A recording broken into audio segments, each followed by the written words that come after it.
Alors, l'histoire qu'on va raconter aujourd'hui, c'est l'histoire de Shavuot. Alors, c'est l'histoire d'un type, c'est une histoire vraie. C'est lui qui la raconte, qui est né un jour. Attends, c'est quoi le contexte? C'est une vraie histoire? Oui, c'est une histoire vraie. Okay. Celui qui raconte l'histoire, c'est celui à qui elle est arrivée cette histoire. Il te raconte déjà comment il est né. Il est né d'une famille charédite. Son père était un grand Talmid Chacham. Et ils ont eu des difficultés à avoir des enfants. Et enfin, je ne sais pas si c'était quoi exactement les détails, mais il avait 6 garçons, 6 filles, le couple. Et sauf, ils ont eu un 7e garçon et ils disent que c'était des Messirut Nefesh. Et maintenant, il est né la nuit de Shavuot. Et la mère, comme son mari, c'était un Talmid Chacham, elle voulait pas qu'il soit Mevatel du Limoud, de l'El Shavuot. Donc, elle est allée accoucher toute seule. La nuit de Shavuot.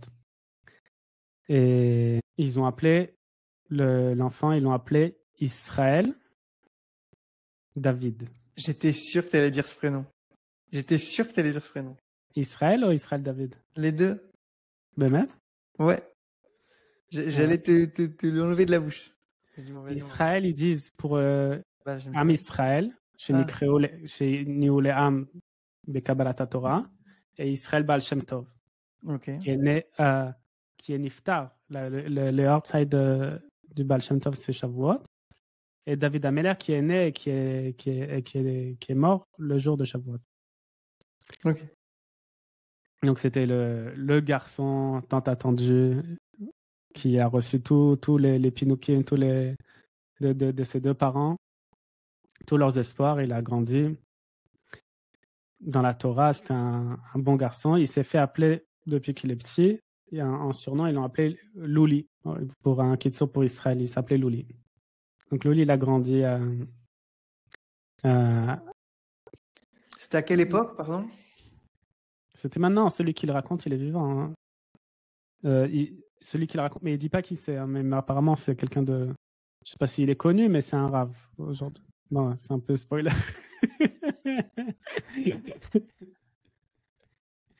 Mais c'est une histoire qui s'est passée, je pense, dans les années 70.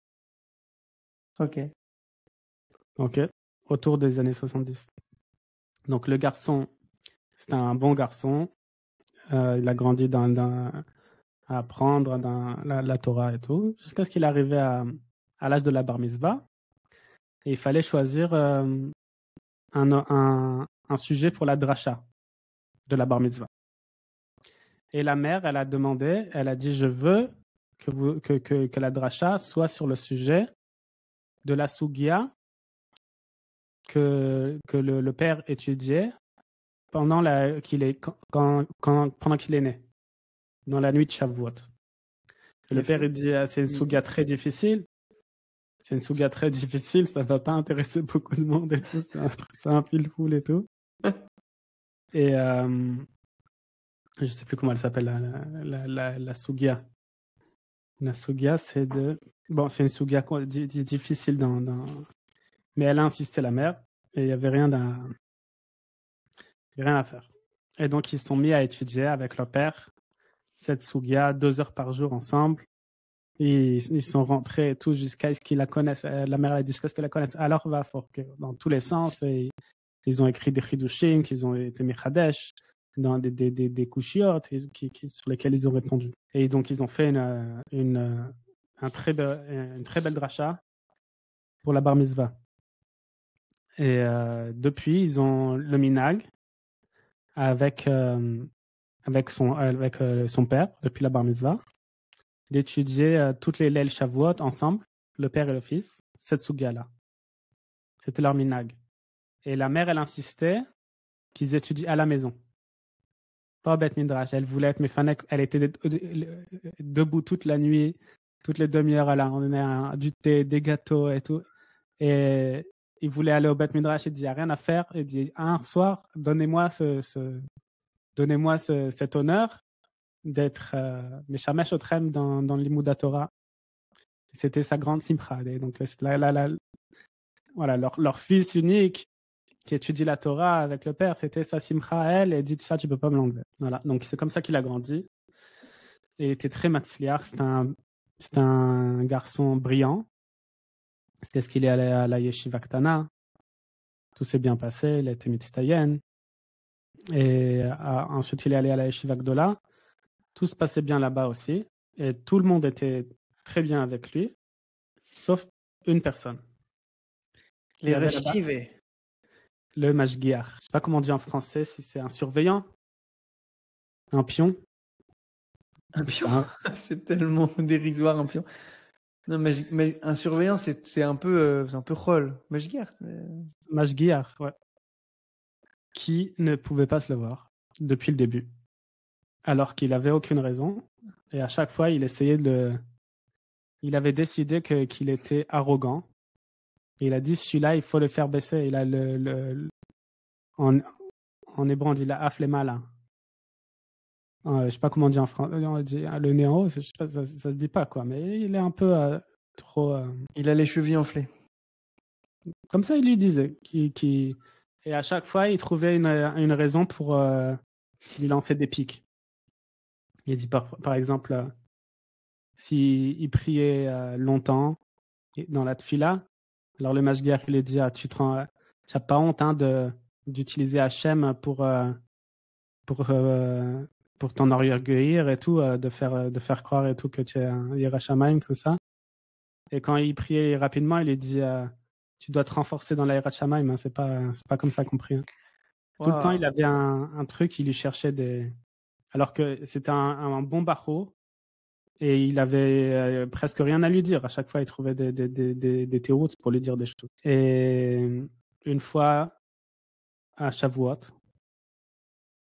donc il avait son minag d'aller étudier avec son père, c'était son anniversaire, d'étudier à Shavuot. Donc il est parti et il a fait toute la nuit de Shavuot à la maison avec son père. Quand il revient le matin, le mashgiach, il attendait, il a dit tu es au courant qu'il y a un seder à Shavuot? Tu crois que c'est quoi? Je crois que c'est un moulin et tout, tu fais ce que tu veux ici?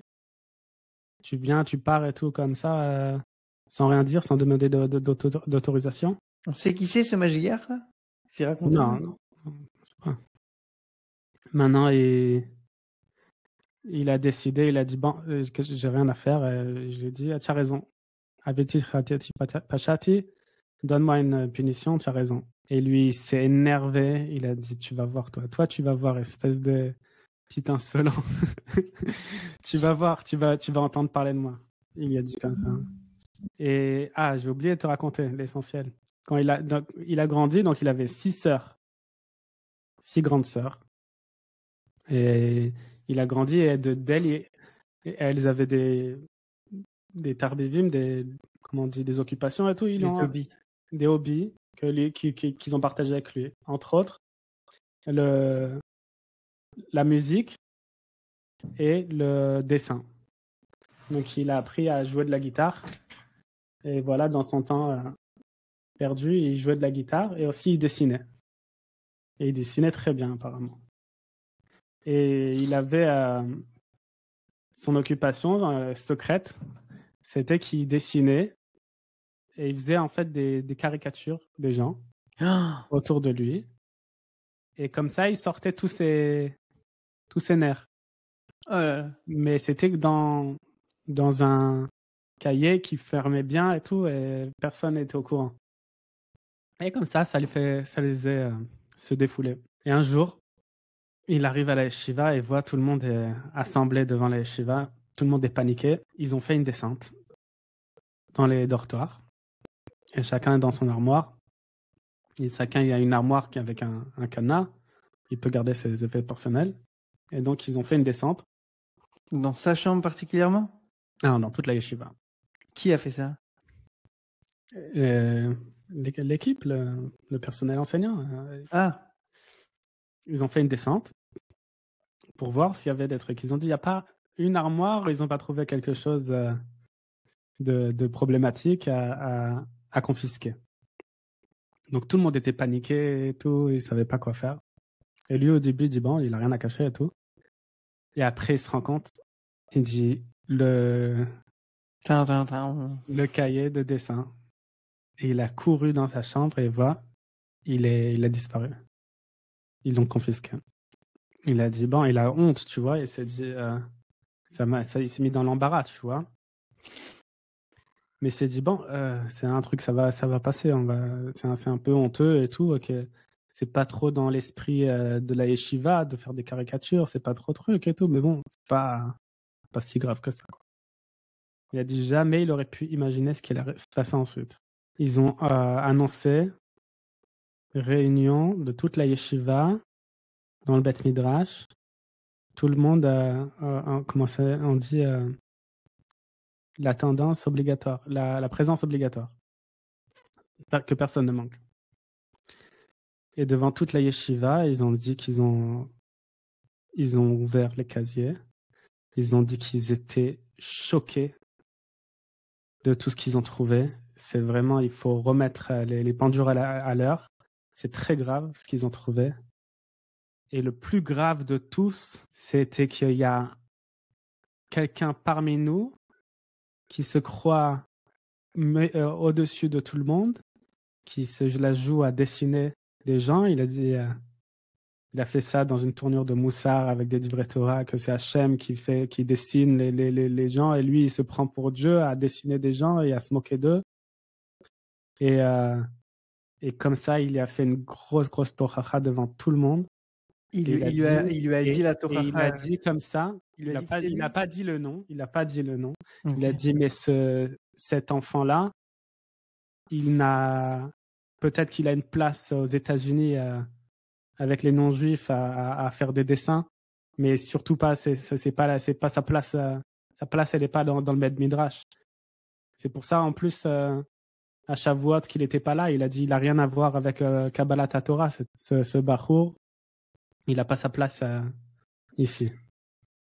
Il a entendu ça, mais il s'est pris un couteau dans le cœur. La honte de sa vie. La honte de sa vie. Mais pire, il a dit la suite, il n'a même pas écouté la suite. Il a déconnecté, et après tout le monde est parti. Lui, il a même pas pu bouger de sa place. Il était fracassé. Il rentre à la maison, il s'allonge dans son lit, il se met à pleurer. Et comme ça, ses parents, sa mère, elle dit qu'est-ce qui s'est passé et tout. Et il arrive à rien dire, juste il pleure. Et sa mère, elle appelle son père en urgence. Son père, il arrive tout de suite et il essaie de lui parler, de consoler. Il n'y a rien à faire. Le père, il appelle le Rosh Yeshiva, savoir qu'est-ce qui s'est passé au Beth Midrash.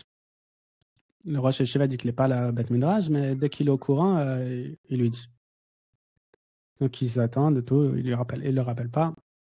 Il a décidé, le père, d'aller lui-même au Beth Midrash, de voir qu'est-ce qui s'est passé. Il revient, il a dit, mais il avait du feu dans ses yeux, genre, furieux. Il a dit, ce type-là, c'est un assassin. Comment c'est possible qu'ils l'ont laissé faire? Ouais. Un assassin. Il a dit, comment ils ont pu faire ça? Il a dit que son père, c'était un tzaddik, ragoua et tout, mais jamais il l'a vu dans un état pareil. Et ils ont essayé de le rassurer, de le réconforter, il n'y a rien à faire. Il a été fracassé, Kipchuto. Il avait envie de voir personne. Il avait honte de tout le monde. Il avait fait une caricature de tous ses potes, pas que du gars. Pas que du Mashgiach. Ouais, mais je pense même pas qu'ils ont vu les caricatures, mais la Tochacha qui l'a fracassé, je pense. Et qu'est-ce qui s'est passé? Il n'a pas pu retourner au Beth Midrash. Et bon, lentement mais sûrement, il se retrouvait de passer d'une yeshiva à une autre, dans d'autres endroits. Ils ont essayé et c'était fini pour lui. Alors que c'était un bon bachour et tout, il savait étudier et tout, ça l'a complètement coupé. Petit à petit, jusqu'à ce qu'il se retrouve à Tel Aviv. Il s'est déconnecté de la Torah, de sa famille, et il s'est retrouvé dans un appartement à Tel Aviv. Il dit il était tout le temps, il avait jamais de colère contre ses parents. C'était pas comme il y en a qui s'éloignent de la Torah et il y a des nerfs avec la famille et tout. La famille, il le comprenait, lui, il avait de la peine pour eux, ils avaient de la peine pour lui et jamais il y a eu de friction. Mais lui, il voulait juste que personne, juste se déconnecter de tout le monde. Même il voulait se déconnecter de sa famille. Il les appelait juste 2 fois par an, avant Rosh Hashanah et avant Shavuot. Et à chaque fois, c'était délicat, les conversations. Il n'avait pas trop de quoi parler et tout. Il s'est retrouvé là-bas à Tel Aviv, à vivre un peu la bohème, on va dire. Il avait pas de parnassa, comment il était mis de parnasse. Il avait sa sœur qui lui avait donné une guitare. Il avait un cahier avec un crayon. Il était sur la taillette à Tel Aviv et il dessinait des gens. On va voir. Bon, en gros, il s'est retrouvé à Tel Aviv et il faisait des dessins et tout à 10 shekels. Et quand il faisait de la musique, les gens lui donnaient des petites pièces. Il s'est retrouvé avec les cheveux longs, comme un hippie comme ça. Et un jour, il se retrouve, il était assis avec sa guitare et tout, et d'un coup, il voit, je sais pas comment il arrive là, il est devant lui, un type, il dit c'était un hippie. Comme ça, il a dit la différence entre lui et le hippie, c'est que ce hippie-là, il avait une kippa. Il a dit ce hippie-là, c'était Shlomo Karlibar. Et Shlomo Karlibar, il raconte comme ça dans les détails. Il faut lire exactement comment il raconte. C'est vraiment intéressant. Il dit qu'à la force de dessiner les gens, tu commences à voir les gens. Tu commences à regarder dans le regard des gens. Il a dit, lui, il a regardé dans ses yeux et il voit que lui, Shlomo Karlibar, il a regardé aussi dans ses yeux. Il a dit, il n'a jamais vu quelqu'un comme ça, un regard pareil qui te regarde comme ça avec une lumière comme ça. Et il lui dit shalom, comment ça va et tout. J'ai dit, je peux m'asseoir avec toi. Et lui, il lui dit, comme il était, cette interaction, ça l'avait un peu perturbé. Il a essayé d'esquiver. Il lui dit, tu veux que je te dessine? Il a dit, peut-être, mais moi, en attendant, ce qui m'intéresse, c'est le dessinateur et pas le dessin. Alors, il lui dit de raconter. Il dit, comment tu t'appelles? Il a dit, voilà, je m'appelle Israël David, Hashem Baal Shem Tov, et David Ameller. Et il lui dit de les raconter, qu'est-ce qui se passe avec lui. Et il a réussi, avec ses mots, à l'ouvrir. Il a dit, ça faisait 4 ans qu'il était comme ça dans la rue et tout, et c'est la première fois qu'il commence à raconter. Il lui a tout raconté, tout ce qui s'est passé avec lui. Il a réussi à l'ouvrir. Il lui dit comme ça, regarde. Il lui a dit déjà, quand il a raconté l'épisode, tu vois que Shlomo Karlibar, il avait des larmes aux yeux. Il était connu à l'époque, Shlomo Karlibar? C'est un chanteur, il était connu. Je crois que lui, il dit qu'il ne l'avait jamais vu, et qu'il ne le connaissait pas, mais je sais plus comment c'est possible qu'il ne le connaissait pas. Mais non, il était connu à Tel Aviv surtout.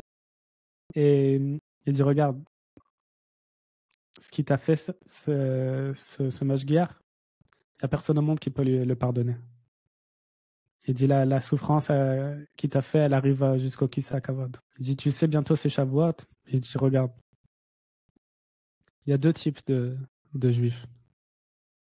Il dit, il y a les juifs de Kabbalat Torah. Comme à Shavuot, on lit les 10 commandements, c'est le moment de Kabbalat Torah. Mais à Shavuot, on lit aussi la Megillat Ruth. Il dit, il y a les juifs de Megillat Ruth.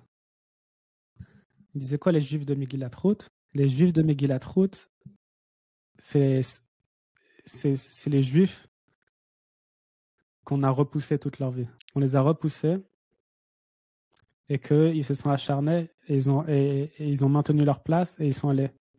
Et qui n'ont pas fait attention à tout ce qu'ils disent les gens. Dieu, ils ont déjà passé ça. Toutes les remarques, toutes les remontrances, tout ce que les gens y pensent, ça ne les intéresse pas. Toute leur vie, on leur a dit ça. Il a dit aussi, tu t'appelles David. Il dit Ruth, c'est la grand-mère de David Ameller. Et c'est les Juifs de Megillat Ruth qui amènent Mashiach et qui enfantent David. Et que David aussi, lui, toute sa vie, comme il a été humilié, il a été rejeté, il a été repoussé par tout le monde. Ruth, il faut savoir que déjà, quand elle a voulu se rapprocher, elle a voulu rejoindre Naomi, Naomi, elle a repoussé. Elle a repoussé en mode test, non? Pas en mode je veux pas de toi. D'accord? C'était pas méchant. Elle lui disait, elle a rien à lui donner. Elle lui a dit, tu es une princesse, retourne chez ta famille. Moi, j'ai rien à te donner maintenant. Elle repart comme une clocharde. Et elle a dit, ne m'empêche pas de te suivre. Et elle a suivi. Et quand elle a suivi, elle est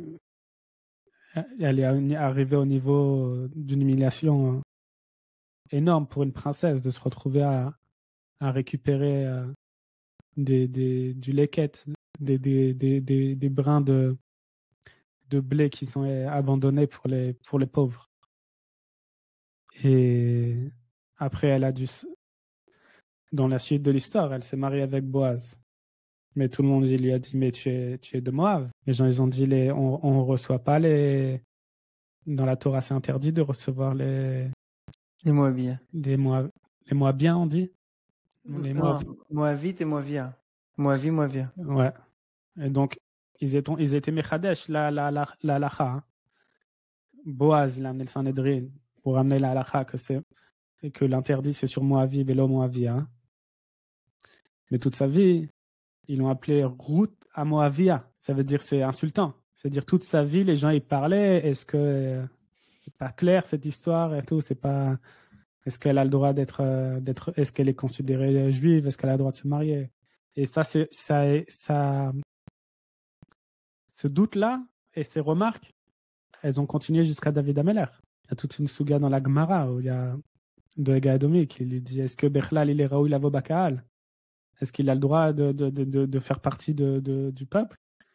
Il dit c'est pas très clair toute cette histoire et tout qui vient de Moab et tout.